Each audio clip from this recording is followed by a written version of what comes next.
क्या माँ, आपने गीजर ठीक नहीं करवाया क्या? अरे हाँ, मैं बताना भूल गई। अरे वो मिस्त्री आया था, कह रहा था कि इसमें बहुत खर्चा है, तो इसे ठीक कराने से बढ़िया है कि नया ही ले लो। अच्छा, तो नया ले लो ना फिर।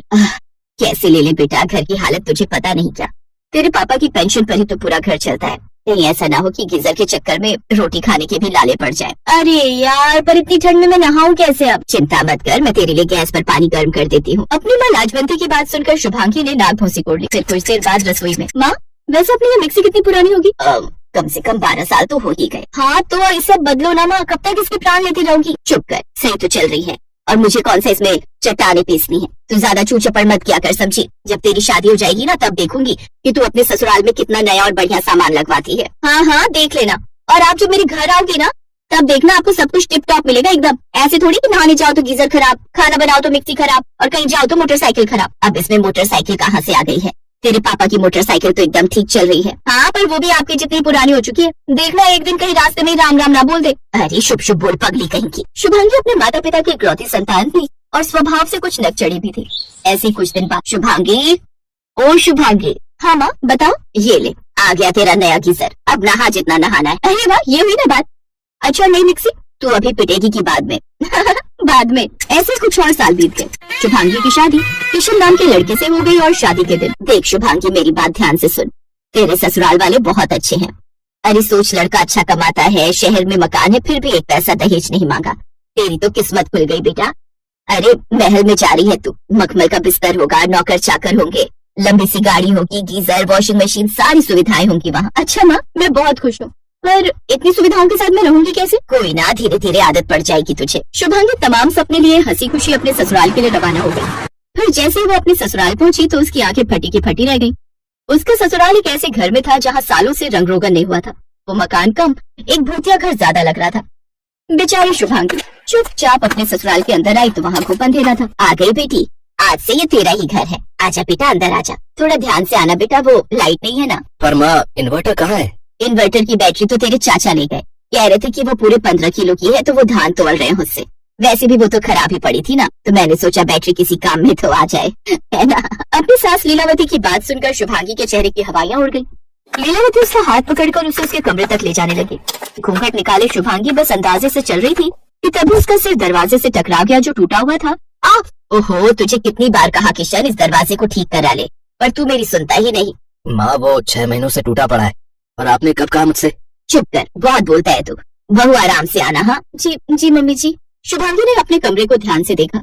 सुहागरात के लिए कमरे में सजावट के तौर पर 2 प्लास्टिक के छोटे छोटे गमले रखे थे और बेड के पास जमीन पर एक चादर पड़ी हुई थी। अरे लगता है ये चादर यहाँ किसी ने गलती से बिछा दी, मैं इसे उठाकर रख देती हूँ। अच्छा एक बात सुनिए जी। हाँ कहो ना। ये दरवाजा तो टूटा हुआ है, तो फिर आप समझ गए ना। किशन ने अपनी पूरी ताकत लगाकर दरवाजे को उठाया और उसे बंद कर दिया। ये देखकर शुभांगी ने राहत की सांस ली, लेकिन दिक्कत ये थी कि अब वो कुंडी खोलने का नाम ही नहीं ले रही थी। इसे जल्दी खोलिए वरना लोग क्या कहेंगे कि हमने अभी से कुंडी लगा ली। दोनों पति पत्नी दरवाजे को खोलने की कोशिश करने लगे, पर वो उन दोनों से खुला ही नहीं।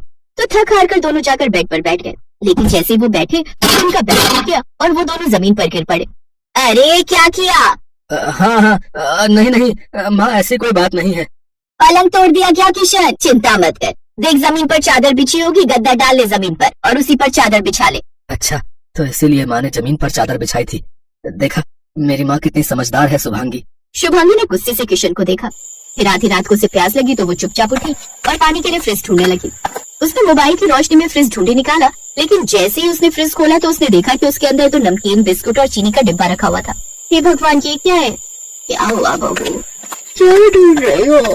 पानी मम्मी जी। अच्छा पानी, वो तो नीचे घड़े में रखा है। ये फ्रिज तो खराब पड़ा है तो इसमें बिस्किट, नमकीन और चीनी रखने लगे। चींटियां नहीं घुस पाती ना फ्रिज में, इसीलिए। शुभांगी के होश उड़ चुके थे। वो किसी लाश की तरह अपने कमरे की तरफ बढ़ गई।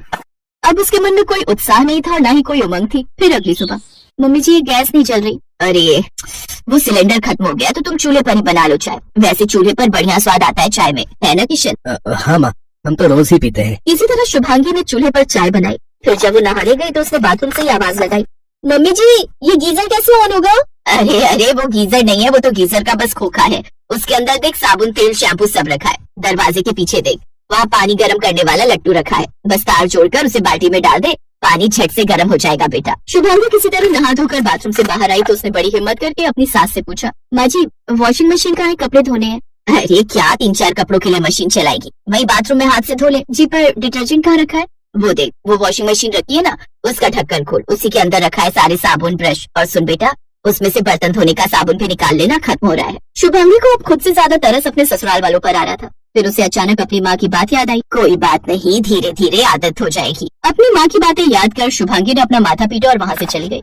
लेकिन इसके बाद धीरे धीरे शुभांगी को अपने ससुराल में एडजस्ट करना सीखना ही पड़ा। उसके ससुराल में हर रोज कोई ना कोई चीज खराब हो जाती और किशन जुगाड़ से उसे फिर 1-2 दिन के लिए ठीक कर देता। ऐसे ही एक दिन, मम्मी जी आपको नहीं लगता कि अब हमें कुछ चीजें बदल देनी चाहिए? अरे अरे कैसी बात कर दी तूने, सब ठीक ही तो चल रहा है, तू चिंता मत कर, तुझे भी आदत हो जाएगी इस सब की। देख बेटा, पैसा बचा कर चलना चाहिए हमेशा, बुरा वक्त आने पर काम आएगा। शुभांगी समझ गई थी कि उसके ससुराल का कुछ नहीं हो सकता। एक तरफ लीलावती खराब सामान का इस्तेमाल कर पैसे बचा रही थी तो दूसरी तरफ कुछ और ही होने वाला था। एक दिन लीलावती बिजली के लट्टू से पानी गर्म कर रही थी और वो अपने पुराने खटारा फोन से किसी को फोन भी लगा रही थी। तभी उसका फोन हाथ से छूटकर उसकी बाल्टी में गिर गया। फोन बचाने के चक्कर में लीलावती ने करंट वाली बाल्टी में हाथ डाल दिया।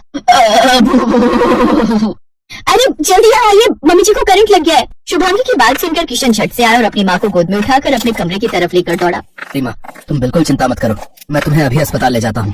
किशन ने जल्दी से लीलावती को दरवाजे पर बिठाया और बाइक स्टार्ट करने लगा। लेकिन अंग्रेजों के जमाने की वो बाइक किशन हिंदुस्तानी से स्टार्ट ही नहीं हो पाई। फिर लीलावती और शुभांगी ने बाइक को धक्का दिया, तब जाकर बाइक स्टार्ट हुई और किसी तरह वो लोग अस्पताल पहुंचे। क्या हुआ, डॉक्टर ने क्या कहा? कुछ नहीं, कह रहे पर गंभीर चोट है, ढेर सारे टेस्ट लिखे हैं और 1 लाख रुपए भी जमा करवा लिए। अरे 1 लाख का तो मुद्दा भी नहीं था। हे राम, देखा माँ जी, सस्ता सामान पड़ गया ना महंगा।